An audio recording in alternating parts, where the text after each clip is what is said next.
About 13 years ago, I was an industrial engineering student at Boğaziçi. And for the past 6 years, I've been teaching sociology at Harvard. So it was a very major decision to switch from engineering to sociology. And interestingly, at the time, I didn't realize its gravity. At each point, I was taking small steps, and I didn't realize that I was actually climbing this mountain, this uncertainty building ahead of me. And I was also very optimistic through the whole process, which is maybe the main point that I want to make today. It pays off to be optimistic in life. It pays off to strive for things, even if you're unlikely to get them, even if you don't get them in the end. The journey itself gives you courage and confidence and wisdom in the end. So how did my story start? I'll go to the very beginning. So my parents immigrated from Bulgaria in 1978 to Turkey. I was an 8-month-old baby. So my mother had an economics degree, and my father was studying medicine. He had only 1 month left to finish his degree. But he thought if he had a diploma, the Bulgarian authorities would not let them go. So they decided to leave without his diploma. They packed a bag, a small one, so that no one would suspect they would not be returning. And they hopped on a train to Turkey as tourists. And halfway through the journey, they ran out of baby food. And then it was a very cold night, so they opened up their bag and they wrapped me around all the clothes in the bag. So in the end, they made it safe and sound to Turkey. And I imagined myself, probably I was screaming and my parents were exhausted. So they ended up in Ankara so that my father could finish his degree. And my mother was a translator in the opera house. And my father was looking after me and studying at the same time. So in 1980, he received his degree.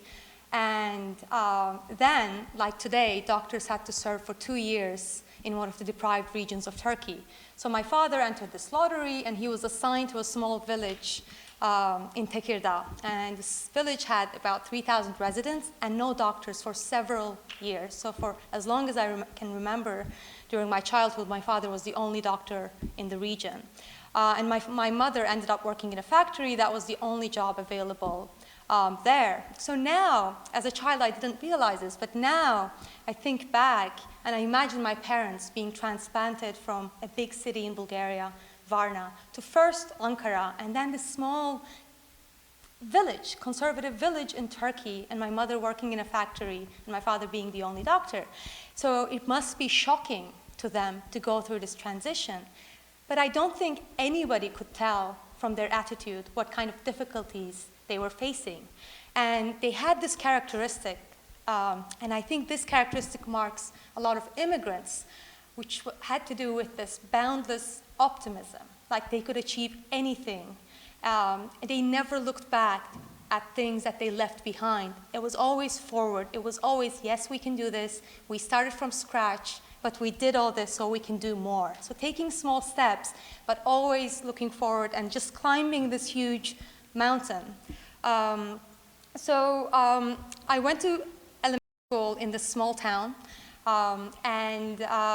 I entered the nationwide exam at the age of 11, and then I got into this selective high school in Istanbul, and it was actually in one of the poshest neighborhoods, Nişantaşı.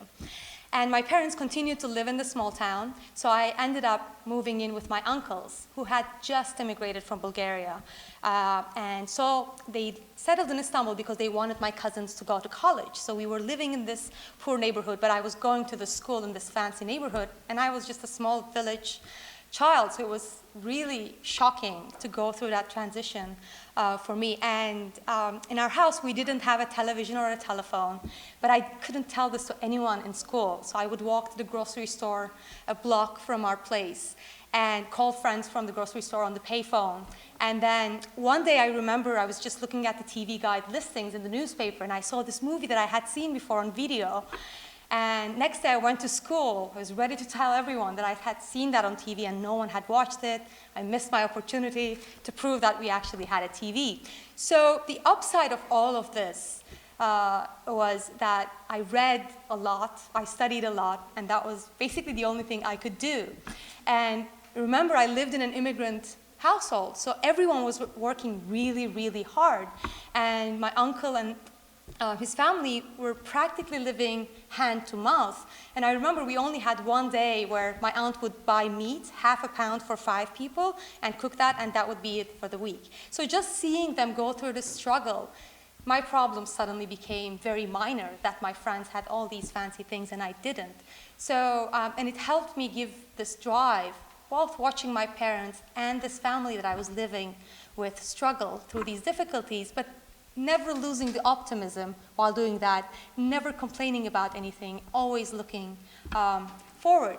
So, and actually this is something quite common with immigrants.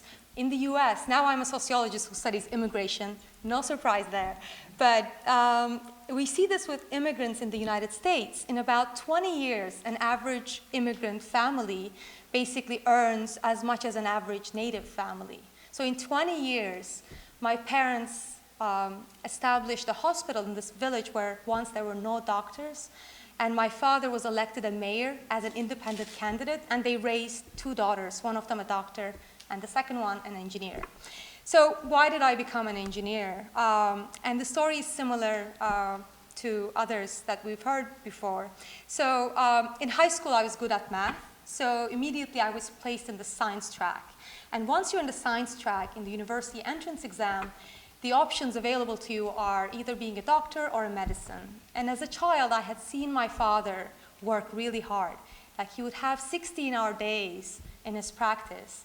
And still at night, he would be, he would wake up for emergencies and go to people's houses. And my mother actually used to joke that we never had to fold or hang my father's pants. They were always behind the chair so that he could pick them up in a hurry and just like rush out of the house. So seeing him, I didn't think I wanted to be a doctor. So then that left engineering as the only option. So I was lucky enough to get into one of the best departments in Turkey, to the industrial engineering department that year. But then I had no idea what engineering was about. I enjoyed the coursework. It was challenging. It was kind of an eclectic mix of core engineering classes, plus some additional statistics and some electives. So I really liked that, but I never thought about what that implied for my future. So at that time, I became involved in the photography club. And I remember meeting this friend who had switched from physics to sociology. And at the time, I remember thinking, wow, that's really crazy. How can he do that? And then also really admiring him for his courage and thinking, I could never do that myself. And in the end, I ended up doing exactly that. And how did that happen? So it was actually quite a coincidence that I ended up in the US. So my senior year, a lot of people around me were applying for graduate school in the US. So I thought, okay, I'll apply as well. But I thought the top schools like Princeton were out of my reach because my GPA was not the highest. So one day, I remember I met a friend, Mehmet, on campus. So we started talking and he asked me about my applications. I said, oh, I'm not applying to these top schools because my GPA is not high enough. And then he said, no, I have this friend, whose GPA is much lower than yours, and he got into Stanford. And so that was enough for me. So I went home that day, I applied, and then got in. And actually, Mehmet ended up at Princeton as well. And even now, I think about that moment that we talked to each other, and if I hadn't seen him that day, maybe I wouldn't even come to the US. So initially, I didn't want to come even to Princeton because I thought I would be wasting my time. I should start my career. I should really start earning money. And then at that point, my parents said, look, you can't see the long term. Just go and try it for a few months. If you don't like it, we'll give you a ticket, you'll come back. So I came to Princeton, and I really, really liked it. So I was in a financial engineering department, which was kind of a natural extension to industrial engineering, similar math base, a different topic. And after the education in Turkey, the coursework was really straightforward, and Princeton was just a fantastic environment, the libraries, the people around, so it was really amazing to be there. But I still didn't think I wanted to be an academic, never thought about it, never thought it as an option, to be honest. So that summer, I got an internship in New York. It was in a financial consulting company. It was kind of like a dream job. Everything seemed perfect. The offices were on Park Avenue. Even as an intern, I could afford this apartment a block from Central Park. I thought, this is amazing. So I want to stay here. But then the work itself started. And every day, I found myself getting more and more unhappy. I really didn't like the work itself. I was involved in mortgage derivatives, and I really didn't care the least bit about them. I didn't want to think about them. I didn't want to read about them. And it became such a drag to go to work every day. Every morning, I would wake up and think about, okay, should I call in sick? Should I go or not? And it was really, and then as soon as I got to work, I would look at my watch. Oh no, 9:15. So it really wasn't fun, and I had never felt that way before. Like, I lost my motivation completely. But then somehow I must have faked it well. At the end of the internship, they gave me a job offer. I thought, okay. So I knew I didn't want to take it, but I didn't think I had an alternative. So that year was my second year in my master's program, and I started taking classes from sociology. And I think my friend from the photography club, who had switched from physics to sociology, was the inspiration there. And that was really eye-opening. So just reading this new material, everything was new to me, a new way of thinking. And I started to realize how my decisions, every decision that I have taken so far, was a result of my position in the society, like as a daughter in a Turkish family, trying to make my parents happy, or as a person in a developing country, trying to become an engineer and make sure that I can make enough of a living. So, and that idea, this mainly sociological insight that our personal choices are often a result of structural or cultural forces, this really resonated with me. And at that time, I thought, okay, maybe I can apply for a Ph.D. But then this fear, okay, can I get in? And then even worse, can I tell my parents about this? So I decided, okay, I'll first try to get in. So I didn't tell anyone. I prepared my application. And I started talking to different professors in the sociology department. And one of them, Sarah, immediately asked me if I would work on a research project. And I said yes. And she must have put in a good word for me, and I got in. And I was really happy. It was the happiest and proudest moment in my life. Until I had my twins last year, it was really the happiest moment. But then it was immediately followed by this intense fear of, okay, I have to talk to my parents now. And it was this huge inner struggle. I don't know if I can describe it. Up to that point, I had always been the good daughter. I always fulfilled expectations and made my parents proud. And my parents had a difficult life, so I wanted to make them proud. But then I really didn't like working in this company. I didn't like engineering as a field.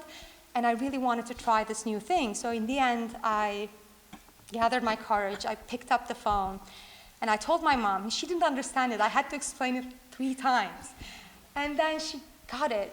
And immediately she got a ticket, I jumped on the plane, and she was in New York in 48 hours.